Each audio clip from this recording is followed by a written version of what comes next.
Question number 12, in McKelvie. Thank you, Mr Speaker. My question to the Minister for Primary Industries.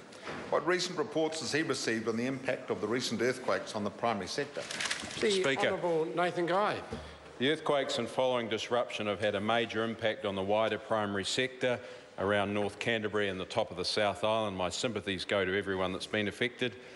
There's been widespread and extensive damage to farm, land and buildings. In some cases, stock have been isolated and water supplies damaged. Many farmers are still busy assessing the damage on their own individual farms to get a full picture, but the big challenge ahead will be repairing infrastructure. All dairy cows in the affected areas are now being milked.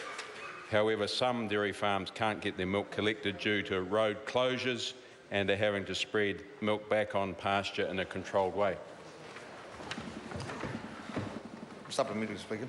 Supplementary question in McKelvie. Thank you, Mr Speaker. What other primary sector industries have been affected? Mr Speaker. The Honourable Nathan Guy. MPI is working closely with the Kaikoura community to analyse the impact of the earthquake, in particular on local fisheries. The seabed has lifted several metres in places out of the water along the coastline, exposing paua and crayfish habitats.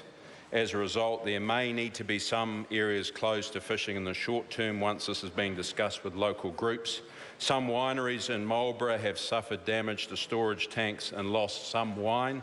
Engineers are checking the damage, and early indications are that this has been a more significant impact than the 2013 earthquake.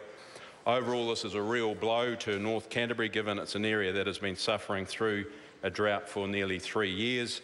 However, there is a whole of government response underway and the community is pulling together. Supplementary. Supplementary question, Richard Prosser. Thank you, Mr Speaker. To the Minister, can he assure farmers and other primary producers that undertaking necessary emergency remedial actions due to circumstances beyond their control will not lead to an unreasonable response from some authorities, as has happened on occasion during and after natural disasters in the past?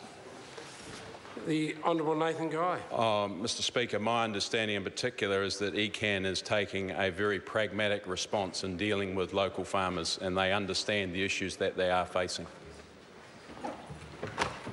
And that concludes questions